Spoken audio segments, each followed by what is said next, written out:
How to cancel NFL Plus subscription.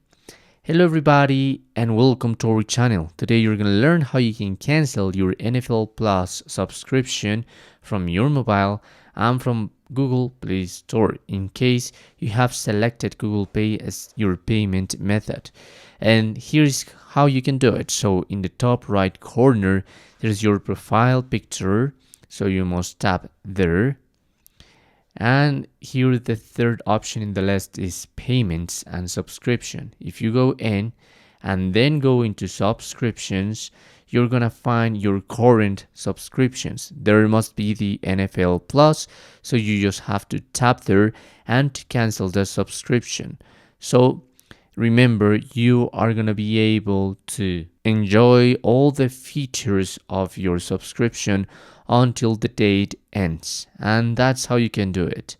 Thanks for watching.